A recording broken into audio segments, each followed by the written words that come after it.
Hey guys, I don't know if you have noticed how many homeschoolers have a side gig, have a side hustle, a job that they do, or are just flat out entrepreneurs, but it's a lot. By far, it's not all of them. I know a lot of homeschoolers that have a regular job, a 9-to-5 job, and that's awesome too. But I've seen far more than normal. The rate of people who are entrepreneurs who are also homeschoolers is really, really high. And I was wondering about that. And so I did a little bit of research, and here's what I found. The same skills that are required to run your own business, to be an entrepreneur, are required to run a homeschool.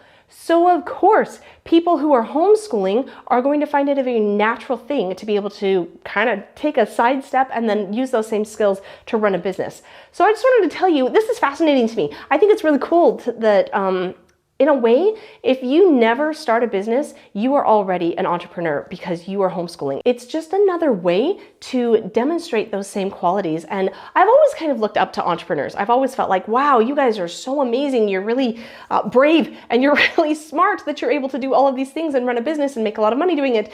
And I've never really succeeded in the entrepreneurial world because I'm kind of risk averse. And I think I don't think I can make it as an entrepreneur, so I find it really fascinating that in fact I am an entrepreneur. So the first skill that you need, either as an entrepreneur or as a homeschooler, is an I can fix this attitude.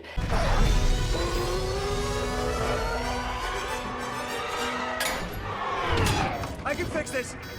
This is important because frankly, we're in this situation all the time, that everything's falling apart and we don't know what to do, and our kids they're not learning like we think that they should, and things aren't working the way that we thought that they would, and it's all sort of falling apart. And in the entrepreneurial world, you have your own business and it's like, oh dear, I thought that there would be customers here and they're not, and I need to adapt my process or my product or whatever, I have to change things. But it's going at it, and instead of panicking and saying, oh no, let's go back to where it's safe, it's saying, I can fix this. It's okay. I can figure this out. I totally can find resources. I can go online. I can just look at my own experience. I can talk to people that I know. I can fix this. And there are so many resources for both entrepreneurs and for homeschoolers out there that you really don't have to do it alone. But you do have to, when the rubber meets the road, you are the one who fixes it. If you have a business, it's on you to make the decisions that are going to make it flourish or make it not flourish.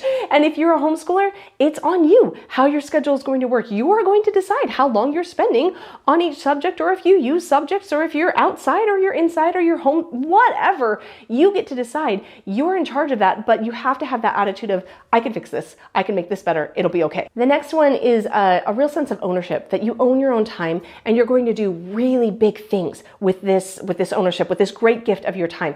You don't have to clock in at a certain time. You are in charge. If you're an entrepreneur or if you're a homeschooler, you decide when you start. You decide when you stop. You decide what you're going to do in that time. You decide where your focus is. You decide what you're going to let fall by the wayside, because everybody thinks that it's important, but it's not for this kid. This child he's not going to become a historian. He will never be an anthropologist.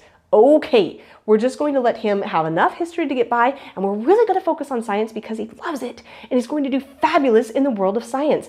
And the same thing with your business. You say, okay, I understand.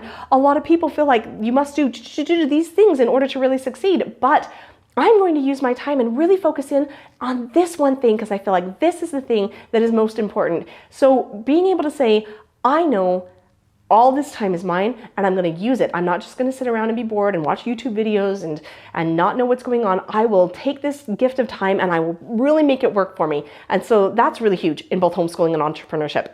This next one is kind of funny. I had a girl come and talk to me and say that she was going to be signing up for these college classes because she was in high school and she had the opportunity to do kind of a timeshare thing where she was able to go and do college and high school. And I said, well, that sounds like lots of fun. That's really awesome. What classes are you going to take? And she said, oh, I don't know. It's all up to the counselor and they have to fill out the paperwork and then they tell me what is available for me, and then I have this limited amount of time to sign up for them, and then they have to go liaison with the college and all these things. And I thought, that's crazy. Like, I would just do it, I would never even look for a counselor anywhere to say, wow, open the doors for me, pave the way, please tell me precisely the right foot and then the left foot, go over that again. I don't need somebody to lead me step by step. I can figure this out. I can make this happen. That's really the attitude, is saying, I am capable of figuring things out that I've never come across before. I have never sent a child to college before. I don't know how. But again, I can figure it out. I can go out and I can resource it from other people who have done it. And there are businesses that help people do exactly that. That the Homeschooler, her whole thing is getting your kids into college from high school, from homeschooled the whole way, getting them straight into college.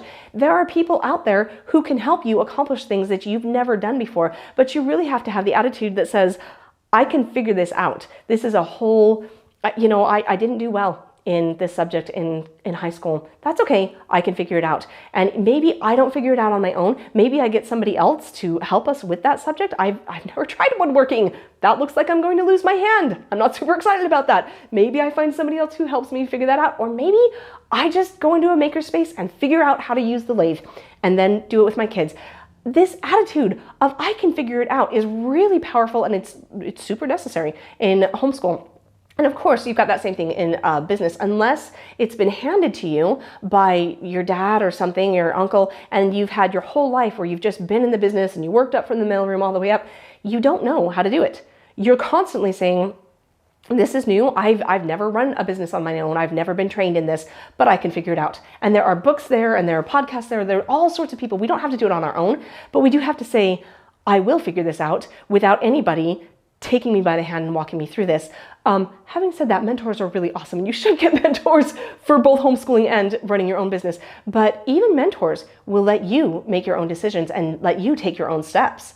And the next one is being creative and innovative. So we're talking about taking something that you've never done before, or creating something that's never been before. You've never been homeschooled. You've never even known anybody who's homeschooled, or maybe you have both of those and you don't like how it was done, and so you want to do it differently. You have to create something. You have to bring it into being. You have to, even on a smaller level, you have to create the mood that's in your home. You have to say, I am tired and did not get enough sleep last night, but I'm going to create something good today because that's who I am. I'm a creator. I'm going to innovate. I'm going to say, I tried to be cheerful yesterday and I couldn't do it because I was too tired. So my innovation is I'm going to take a nap so that I can try getting more sleep before I start. That's innovation. That's saying I tried that path. It did not work. I'm going to try another path and see if it works better. It's constantly throwing things at the wall, constantly saying, okay, that curriculum didn't work. Okay, that field trip didn't work for these reasons. It's being okay with failing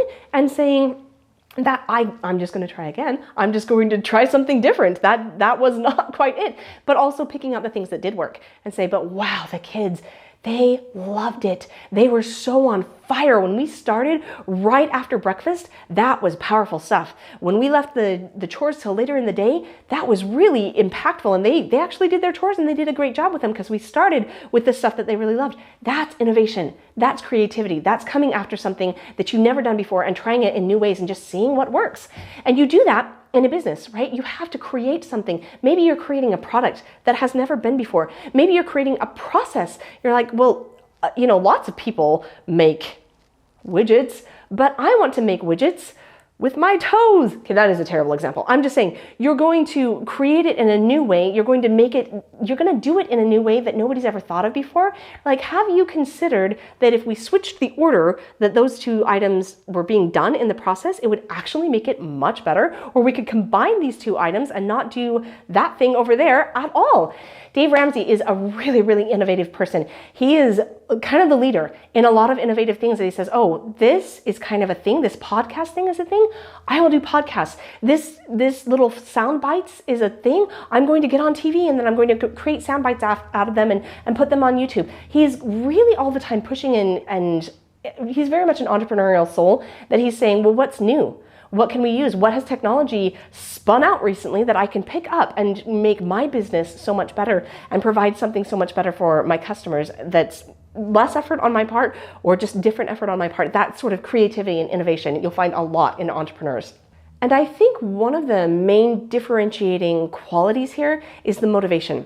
That when you're going to work for somebody or you're sending your kids to public school where it's all just done for you, the motivation is because they told me to, because I have to, because I'm checking a box, because it's easy, because it's always been done this way.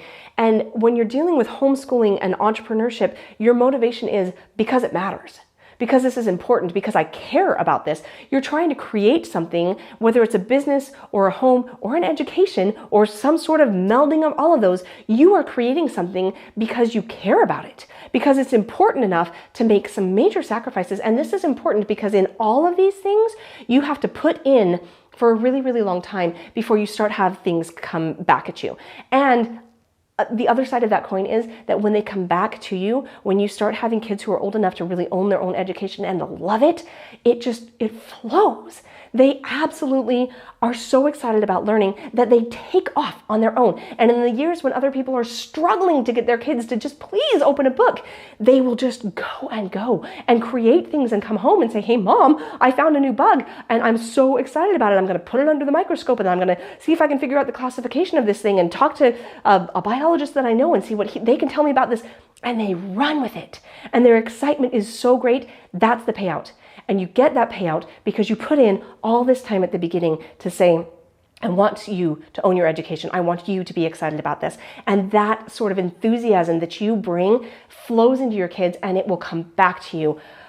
I don't know, 10-fold, 100-fold, many-fold, lots and lots you will receive back, but you have to put in a lot of energy first without any payback. I know that's hard, but that's the reality that you put in for a long, long, long time before you start seeing things come back and really feel the benefit of what you're doing. Same thing with a business.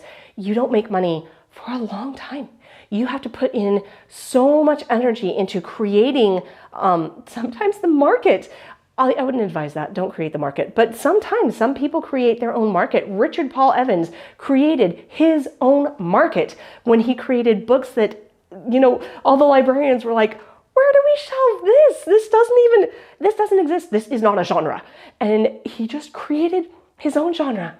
And now everybody's kind of copying him and following after him. But he did it not because he wanted to, rock the boat or do something different, but because it was important to him. He was trying to create an environment where kids could feel secure in their own specialness when they, what is his thing? He has a nervous tic. It's Tourette's.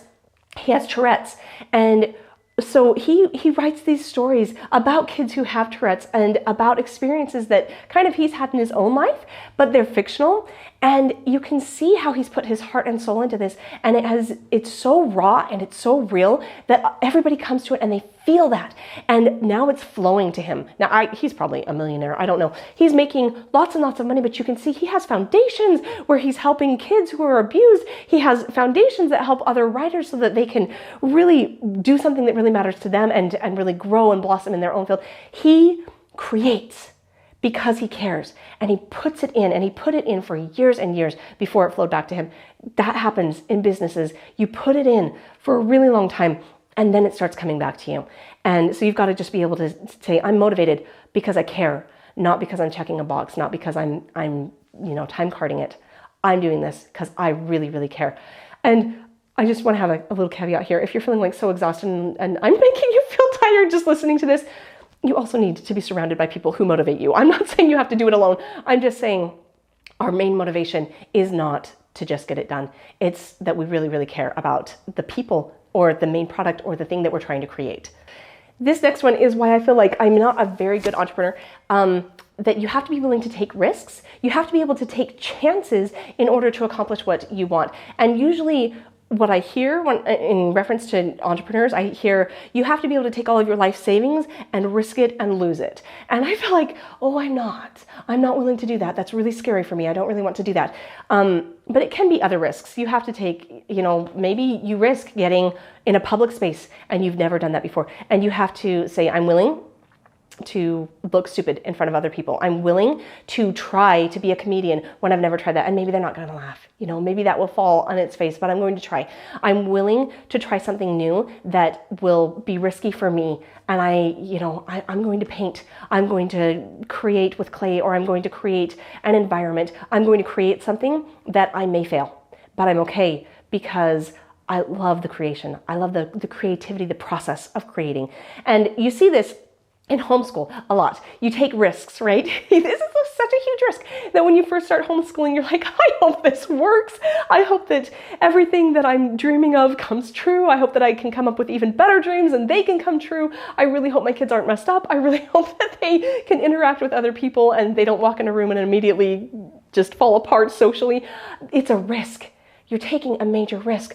And it's really, there's a ton of payback here. But the fact is, you have to take that risk first. You have to say, I don't know if I can figure out how to teach trigonometry. I don't know. I hope so, but it's a risk. And you have to be able to say, I'm going to take that risk. And that's where the great rewards come from. And sometimes you fail. Sometimes those risks do not pay out. Sometimes you do lose your savings. Sometimes people don't laugh when you want them to, and they do laugh when you don't want them to. Sometimes it fails.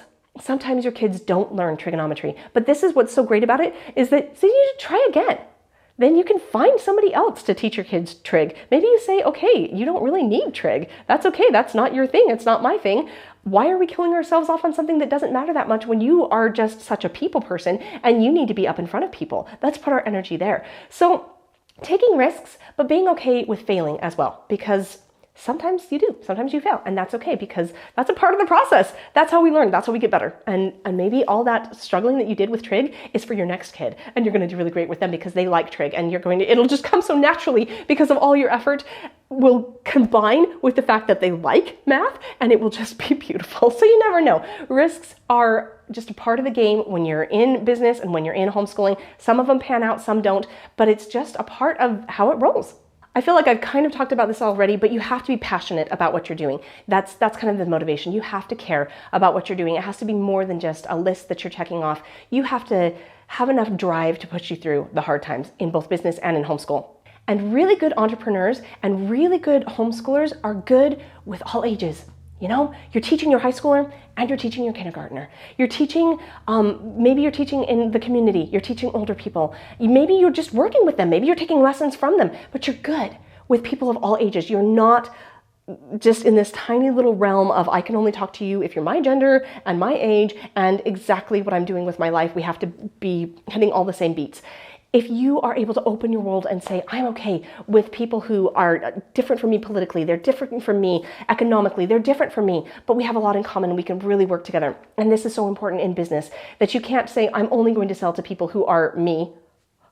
That's not how business works. You need to be able to open it right up and say, I'm really good at working with lots and lots of people, people who are happy, people who are grouchy, people who are telling me that I'm not doing it right, and I need to be able to accept that. People with more experience than me and way less experience, I need to be gracious with them. Being able to be this kind of person who can accept all different personalities and all different qualities that people bring, that's really, really important in both of these worlds. And in both of these, you have to be resilient. You have to take a hit and keep going. You're going to fail. And I've kind of talked about this before. We all fail. We all fail in our endeavors in homeschooling. We all feel like, oh man, that sounded so good and I put in so much effort and then it was just terrible and it all fell apart, and everybody else said that they had a great experience with it and they all took that class and their kids came off being brilliant, and my kids didn't learn the first thing and they didn't even really show up, and oh, it's so frustrating. You have to be resilient and just say, so that didn't work. And maybe analyze it and say, what didn't work about it? Was it their age? Was it the group of people? Was it their learning style? Maybe they are just kind of somebody who learns better on their own. Was it the subject? They just didn't, that's not their subject. And you need just enough of that subject to get them through and then really focus on the things that they're good at. I don't know. But you have to be resilient. You have to take a hit and keep coming back to it. And in business, this is very true. You have to constantly say, oh my goodness, I thought that was a home run. I thought I was going to really, really nail it on that one. And nobody wanted to buy it. Nobody thought it was cool. Nobody cared. It just failed. And you've got to take a hit and keep running and try again. And I'm just going to jump to this next one because there is one that says empathy. You need to have empathy, but I think that really also is just kind of a repeat of working really well with different groups of people. Empathy is a part of that. The last one is you need to be very service oriented. And as a mom, you're giving up a ton. You are not sitting around watching TV all day. You're not reading books or exercising or doing whatever it is that you think that you would do if you weren't homeschooling. You're not doing that. You are serving your kids. You are saying, I'm going to keep learning things that I was just so glad to finish. That was so hard for me. I don't want to do it, but I will. I'll keep learning, I'll keep going at it because it's important for you. Having that service-oriented attitude creates such an environment of love. And of course, you want to teach your kids to have that same service-oriented attitude because a lot of these kids that we're raising, all these things that I was talking about as the homeschooling parent, you also want to inculcate those in the kids because then they'll be able to just navigate this world no matter where they decide to work. They have way more options if they have these qualities. But being service-oriented is, of course, really important in business, that being able to say the customer is always right and let's find a solution and let's care about what you think about as the customer and as my employee and as my partner. All these people, let's work together. Let's be a servant leader because that's where real power is. That's where great things happen, is when you're able to say, I'm not afraid of doing the hard work. It's part of homeschooling, right? You have to just keep giving and keep trying. And that's a big part of why I do this. And I feel like I want to help other people on the path. I want to help people really realize how fun it is and how great this opportunity is and that you can really succeed in this. And so I'm going to put a plug in here. I don't know how I'm doing if you guys don't tell me. So if you could give me a thumbs up or a comment or, maybe even say, you're not doing things that I really want. I'd like to see videos about this. That would help me so that I can become more service-oriented and be a little bit more effective and helpful to you in this. So, sorry, that wasn't a part of the thing, but it is important for me as well. I need to be a better servant. I need to give more in ways that are needed and not just ways that I think might be helpful. That's it. Those are the qualities that both entrepreneurs have and homeschoolers have. I don't know if you can hear it. My voice is shot. This is like the 8th video I've done today. I am done. I have to finish up, but I just want you guys to know that what you are doing is so, so important. I cannot say it enough. The impact that you have as a mom, as a homeschooling parent, as somebody who's leading the next generation in whether it's a business or a homeschool or a home. You send your kids to public school, but you're a mom and you're really showing up every day to be a mom. That has ripple effect that is so enormous we won't even know about it for decades to come. It really, really matters. And you're doing a much better job than you think you are. Keep it up. It's important. And I will see you on the next one.